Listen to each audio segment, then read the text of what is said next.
సుదీర్ఘ కాలం తర్వాత ఓబులాపురం మైనింగ్ కేసుకు సంబంధించి హైదరాబాద్ సిబిఐ కోర్టు అయితే తుది తీర్పుని వెల్లడించడం జరిగింది. ఈ కేసుకు సంబంధించి దాదాపుగా గాలి జనార్దన్ రెడ్డితో పాటు మరొక 4 వ్యక్తుల్ని దోషులుగా ప్రకటిస్తూ వీళ్ళందరికీ కూడా దాదాపుగా 7 ఏళ్ల జైలు శిక్షని ప్రకటించడం జరిగింది. అయితే ఇన్ని సంవత్సరాల వ్యవధి ఎందుకు పట్టింది?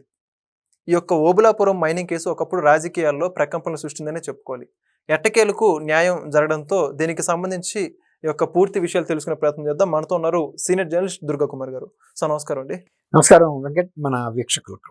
సార్, ఓబులాపురం మైనింగ్ కేసు ఎవరైతే మన సౌత్ ఇండియాకి సంబంధించి మైనింగ్ డాన్ గా పేరు పొందినటువంటి గాలి జనార్దన్ రెడ్డి గారు కీలకంగా ఈ కేసులో వ్యవహరించారని చెప్పేసి ఆరోపణలు వస్తున్న నేపథ్యంలో అప్పటి గవర్నమెంట్ ఈ కేసుని సిబిఐకి అప్పగించడం జరిగింది. ఎప్పుడైతే సిబిఐ దృష్టికి వెళ్ళిందో ఈ యొక్క పూర్తిగా ఓబులాపురం మైనింగ్ లో జరిగినటువంటి అక్రమాలు వాటన్నిటిని పూర్తిగా దర్యాప్తు జరిపి దీంట్లో అనేక మంది ఎవరైతే గవర్నమెంట్ ఉద్యోగస్తులు కావచ్చు, ఐఏఎస్లు, అధికారులందరూ కూడా దోషులుగా చూపిస్తూ అప్పట్లోనే కోర్టు వీళ్ళందరూ కూడా జైలు శిక్ష వేసింది. మరలా తిరిగి వాళ్ళు బెయిల్ మీద రావడంతో మరొకసారి కేసు ఇప్పటికీ సుప్రీంకోర్టు జోక్యం చేసుకోవడంతో ఫైనల్గా వీళ్ళందరికీ కూడా 7 ఏళ్ల జైలు శిక్ష విధించడం జరిగింది. అయితే ఇక్కడ ఇంకో చిన్న విషయం కూడా చెప్పుకోవాలి. ఇప్పటికే ఈ కేసులో బెయిల్లో ఉన్నటువంటి ఐఏఎస్ శ్రీలక్ష్మి గారు, రిటైర్డ్ ఐఏఎస్, ఆవిడ డిశ్చార్జ్ పిటిషన్ తెచ్చుకోవడం జరిగింది.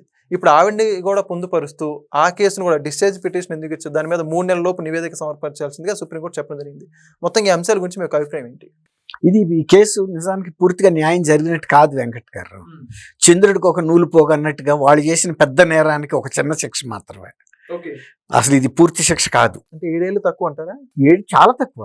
అసలు వాళ్ళు దోషుకున్న లక్షల కోట్ల ఐరన్ ఓర్ ఎక్కడా, వీళ్ళకి పడిన 7 ఏళ్ళు ఎక్కడా, తర్వాత ఈ 7 ఏళ్ళు పడటానికి 15 ఏళ్ళు తీసుకుంటే మళ్ళీ ఈ సిబిఐ కోర్టు నుంచి వాళ్ళు హైకోర్టుకి అప్పీల్ చేసుకునే అవకాశం ఉంది. చేసుకోమన్నారు, నెల రూపు చేస్తారు.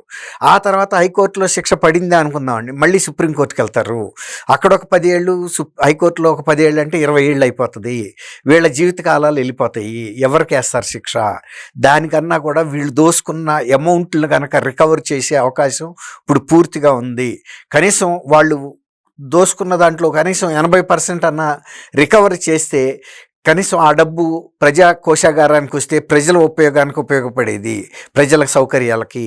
ఇప్పుడు గనులు అనేవి ప్రజల సొమ్మది పూర్తిగా దోసుకున్నారు. అసలు ఇంకా ఎక్కడ ఒక గుండు సూదంతా ఇనప ఖనిజం కూడా మిగల్చకుండా దోసేసుకున్నారు. 5 సంవత్సరాల పాటు నిరాటంకంగా జరిగింది. తర్వాత ఈ ఐరన్ ఓర్ దోసుకోవటానికి వాళ్ళు ఎంత పగడబందీ వ్యూహం పెట్టుకున్నారంటే, ఇక గాలి జనార్దన్ రెడ్డి ఆ ఓబులాపూర్ మైన్స్కి సంబంధించిన డంపర్లు కానీ, టిప్పర్లు కానీ, హెవీ టిప్పర్స్ కానీ ఇక్కడి నుంచి బయలుదేరిని అంటే మద్రాస్ పోర్ట్ వరకు కూడా వాళ్ళని ఎవ్వడో ఆటంకపరిచేవాళ్ళు లేడు. అలాంటి గ్రీన్ ఛానల్స్ పెట్టేశారు. ఇప్పుడు ఎక్కడన్నా ఆర్గాన్స్కి గుండె ఇలాంటి తీసుకెళ్ళటానికి గ్రీన్ ఛానల్స్ అంటారు. అట్లాగే ఆ రోజున మైనింగ్ చెక్ పోస్టులు కానీ, మార్కెటింగ్ చెక్ పోస్టులు కానీ, ట్రాన్స్పోర్ట్ చెక్ పోస్టులు కానీ, బార్డర్ చెక్ పోస్టులు కానీ ఎవ్వరు కూడా వాళ్ళని, ఎందుకంటే ఎవరికి ఇవ్వాల్సింది వాళ్ళకి ఇచ్చుకుంటా, అది ముఖ్యమంత్రి లెవెల్లోనే రాజశేఖర రెడ్డి గారి టైంలో చేసిన స్కెచ్ ఇది. ఆ స్కెచ్లో ఒక కీలక పాత్రధారి శ్రీలక్ష్మి గారు. ఆ శ్రీలక్ష్మి గారు చెంచల్గూడ జైల్లో కూడా ఉంది. ఆ టైంలో కూడా ఉన్న తర్వాత ఆమె ఒక డిశ్చార్జ్ పిటిషన్ వేస్తుంది. క్వాష్ పిటిషన్ అంటారంటే కొట్టేయమని, నా మీద ఉన్న ఆరోపణలు కేసుని కొట్టేసేయమని. మరి ఎలా కొట్టేశారో మరి కొట్టేసినందుకు ఆ రోజు ప్రాసిక్యూషన్గా ఉన్న సిబిఐ దీన్ని సుప్రీంకోర్టుకి అప్పీల్ చేసింది. ఇలా క్వాష్ చేయడానికి వీల్లేదు, ఆమెది కూడా ప్రధానమైన పాత్ర ఉంది. ఇప్పుడు రాజగోపాల్ రెడ్డి ఉన్నాడు కదా, అతను ఆ రోజు మైన్స్ డైరెక్టర్గా ఉన్నాడు. ఆయనకి మామూలు 7 ఏళ్లతో పాటు అవినీతి నిరోధక చట్టం కింద కూడా, అంటే ప్రభుత్వ అధికారిగా ఉండి చేసినందుకు ఇంకొక 4 ఏళ్ళు ఎక్స్ట్రా ఇచ్చారు. అసలు అంతకన్నా ఎక్కువ ఇవ్వదగ్గ వ్యక్తి ఎవరన్నారంటే శ్రీదేవి. ఎందుకంటే ఈమె ఐఏఎస్ ఆఫీసరు. ఆమె ఒక సెక్రటరీ లెవెల్లో ఆ ఫైల్ని క్లియర్ చేసింది. అసలు యాక్చువల్గా అది మీరు అన్నట్టు క్యాప్టివ్ మైనింగ్ కోసం అన్నట్టు ఫైల్ నడిపారు మొత్తం. అంటే క్యాప్టివ్ అంటే ఏదన్నా ఒక ఐరన్ స్టీల్ ఫ్యాక్టరీకి అటాచ్డ్గా ఉండే మైన్ కింద దాన్ని ప్రాసెస్ చేశారు. కానీ ఆ క్యాప్టివ్ అనే వర్డ్ లాస్ట్లో తీసేశారు. ఒక్క వర్డ్ తీసినందుకు కొన్ని లక్షల కోట్ల రూపాయల ప్రజాధనం మామూలు మైన్ అయిపోయింది, ఓపెన్ మైన్ అయిపోయింది. అంటే క్యాప్టివ్ మైన్ అయితే అక్కడ తీసిన ప్రతి గ్రాము ఇనుము కూడా ఏ ఫ్యాక్టరీకి అయితే అది క్యాప్టివ్ మైన్గా ఉందో ఆ ఫ్యాక్టరీలోనే, సపోజ్ అది వైజాగ్ క్యాప్టివ్ మైన్ అనుకోండి, అది అప్పుడు ఆ రోజున వాళ్ళు కడప స్టీల్ ఫ్యాక్టరీకి పెట్టారు. ఇది పెట్టినందుకు అట్లా కాకుండా దాన్ని ఓపెన్ మైన్ చేసినప్పటికి జనార్దన్ రెడ్డి మొత్తాన్ని ఊరంతటిని ఎక్స్పోర్ట్ చేశాడు.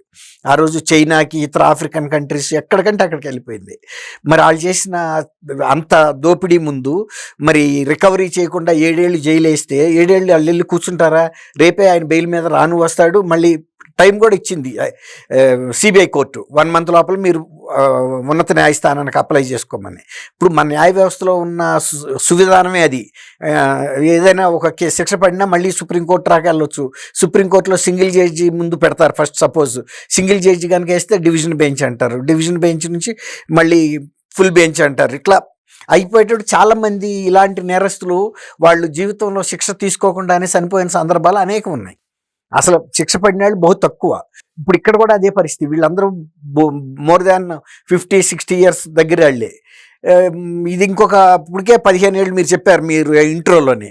15 ఏళ్ళు ఎందుకు పట్టింది అని. 15 ఏళ్ళు ఎందుకు పట్టింది అంటే మన దగ్గర ఉన్న న్యాయ వ్యవస్థ అలాంటి విధానాల్లో లొసుకులు ఉండబట్టే కదా ఇవాళ జగన్మోహన్ రెడ్డి గారు కూడా 12 ఏళ్ల నుంచి ఆయన మీద ఉన్నటువంటి కొన్ని వేల కోట్ల రూపాయల క్విడ్ ప్రోకో కానీ లేకపోతే మనీ లాండరింగ్ కేసెస్ కానీ విచారణకి రాకుండా వాయిదాలకి వెళ్లకుండా కూడా కాలక్షేపం చేస్తూ వచ్చాడు. అట్లాగే వివేకానంద రెడ్డి గారి హత్య కేసు కూడా చాలా ప్రముఖమైన, అంటే చాలా ప్రతిష్టాత్మకమైన కేసు. అది చాలా సెన్సేషన్ క్రియేట్ చేసింది. అయినా కూడా 6 ఏళ్ల నుంచి అది జరగలేదు. అంతేందుకు ఈ కోడికత్తి సీను కేసు విషయంలో మరి జగన్మోహన్ రెడ్డి దానికి ఫిర్యాదుదారు ఆ కేసులో. మరి ఆయన మీదే దాడి జరిగింది అంటున్నారు. హత్యా ప్రయత్నం జరిగితే మరి ఆయన వెళ్ళి న్యాయస్థానం ముందు 1-2 సార్లు వెళ్ళలేదనుకోండి, హత్యా ప్రయత్నం జరగలేదని చెప్పి కోర్టు భావించి కేసు కొట్టేయాలి కదా. ఇప్పుడు కేసు పెట్టిన ఆయనకే బాధ లేకపోతే అన్ని 5 సంవత్సరాల పాటు ప్రతి 15 రోజులకి 20 రోజులకి వాయిదా వేయటానికి జడ్జెస్కి ఎంత ఓర్పు ఉండాలండి? అవునా కదా? ఇప్పుడు ఎవడన్నా మనం కేసు పెట్టి మనమే వెళ్ళకపోతే అవతల వ్యక్తికి ఇంట్రెస్ట్ లేదు కాబట్టి ఈ న్యాయస్థానం సమయం కూడా వృధా చేసుకోవటం అనవసరం, మేము కొట్టేస్తున్నాం అంటారు కదా. లేదంటే ఆయన అరెస్ట్ చేసి తీసుకురండి, మా ముందు ప్రొడ్యూస్ చేయండి, అసలు ఆయన మీద హత్యా ప్రయత్నం జరిగిందో లేదో మేమే తేల్చుకుంటాం అంటారు కదా. ఆయన స్టేట్మెంట్ ఇవ్వాలి కదా అక్యూజ్డ్ ముందు, ఎస్ ఈ వ్యక్తి అను చేసింది ఫలానా వ్యక్తి అని చెప్పాలి కదా, ఐడెంటిఫికేషన్ జరగాలి. కానీ ఆయన వెళ్ళా. కానీ 5 ఏళ్ళు మాత్రం అవతల వ్యక్తి శిక్ష అనుభవించాడు. చేశాడా లేదా అనేది రుజువు అవ్వలేదు కదా. అసలు ఎవరి మీద అయితే దాడి జరిగిందో ఆయనే వచ్చి చెప్పలా నా మీద దాడి చేశారు అని. అయినా కూడా 5 ఏళ్ళు శిక్ష పడింది. ఇదేమి న్యాయ వ్యవస్థ? మనం విమర్శిస్తున్నామని కాదు. ఇప్పుడు మీరు అడిగిన ప్రశ్నకి ఇదే సమాధానం. అంటే ఇటువంటి లుసుకులు న్యాయ వ్యవస్థలో ఉండబట్టి ప్యాలెస్లో ఉండే వ్యక్తులు హైకోర్టులు కోర్టులకు వెళ్ళి చెప్పటం కూడా ఒక నామోషిగా ఫీల్ అవుతున్నారు. మనం వెళ్ళాలా కోర్టులకి, వాయిదాలకు వెళ్ళాలా అని. అదే మీరు నేను అయితే 2 వాయిదాలకు కనుక వెళ్ళకపోతే 3వ వాయిదాకి మనం ఏ ప్రాంతంలో అయితే ఉంటున్నామో ఆ ప్రాంత పోలీస్ స్టేషన్కి, ఆ పరిధిలో ఉన్న పోలీస్ స్టేషన్కి అరెస్ట్ వారెంట్ వస్తుంది. వాళ్ళు మన ఇంటికి వస్తారు, అరెస్ట్ చేసి తీసుకెళ్ళి ఆ ఏ కోర్టు ముందు అయితే మనం వాయిదాలకు వెళ్ళలేదో ఆ జడ్జి గారి ముందు ప్రవేశపెట్టినప్పుడు వాళ్ళు రిమాండ్కి కూడా పంపిస్తారు. చెప్తున్నా. మరి ఈయన కొన్ని వేల వాయిదాలకు వెళ్ళలేదని రఘురామరాజు గారు కూడా మరి ఉన్నత న్యాయస్థానాల దృష్టికి కూడా తీసుకెళ్ళాడు. తర్వాత ప్రజాప్రతినిధుల మీద ఉన్న కేసులను వితిన్ 1 year లోపల విచారణ చేసి అటో ఇటో తేల్చేసేయమని సుప్రీంకోర్టు కూడా అనేక కేసుల్లో తీర్పులు ఇస్తూ వచ్చింది.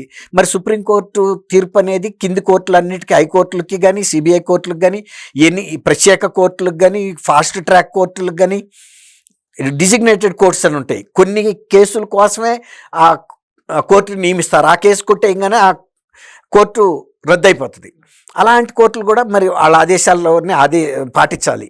కానీ ఎక్కడ పాటిస్తున్నారు? ఇప్పుడు ఒక ముద్దాయిగా ఉన్న వ్యక్తి 12 ఏళ్ల పాటు బెయిల్ మీద ఆయన ముఖ్యమంత్రి అవ్వటం, ఆయన ఒక డిప్లొమాటిక్ పాస్పోర్ట్ కూడా పొందటం, ఆ డిప్లొమాటిక్ పాస్పోర్ట్ ద్వారా కొన్ని ప్రత్యేక హక్కులు వస్తాయి. అలాంటిది ఉపయోగించుకుని విదేశాలకు కూడా వెళ్ళిపోయే పరిస్థితులు ఉంటాయి. తర్వాత ఇంకోటి ఏంటంటే అతను ఒక ముద్దాయి అయినా సరే ఒక రాచమర్యాదలు, అంటే రాజ్యాంగం ద్వారా కొన్ని రాచమర్యాదలు పొందే హక్కు ఆ డిప్లొమాటిక్ పాస్పోర్ట్ ద్వారా కూడా వస్తుంది. అలా మరి జరిగినప్పుడు మీరు అన్నారు ఇంతకాలం ఎందుకు జరిగింది అని. తర్వాత ఇంకోటి ఏంటంటే ఈ క్వాష్ పిటిషను అక్కడ సుప్రీంకోర్టులో వేసిన సందర్భంలో సుప్రీంకోర్టు ఏం ఆదేశించిందంటే 3 నెలల లోపల ఈ క్వాష్ పిటిషన్ ఎందుకు కొట్టేశారో మళ్ళీ తిరిగి విచారించి ఒకవేళ కనుక ఆమె పాత్ర ఉంటే ఆమెకు కూడా వీళ్లతో పాటు శిక్ష ఇవ్వమన్నట్టే చెప్పింది. అంటే కన్సిడరేషన్లోకి తీసుకోమంది ఆ కేసుని. ఇప్పుడు కనుక ఆ కేసు ఓపెన్ అయితే నాకు ఉన్న అవగాహన ప్రకారం ఖచ్చితంగా ఆమె ముద్దాయిగానే తేలుతుంది. తేలిందంటే మాత్రం ఆమెకి ఆ 7 ఏళ్లతో పాటు ఆ 5గురికి పడ్డట్టే. రాజగోపాల్ రెడ్డి ప్రభుత్వ ఉద్యోగిగా 4 ఏళ్ళు పడింది. ఆ మినిమం అయితే పడుతుంది.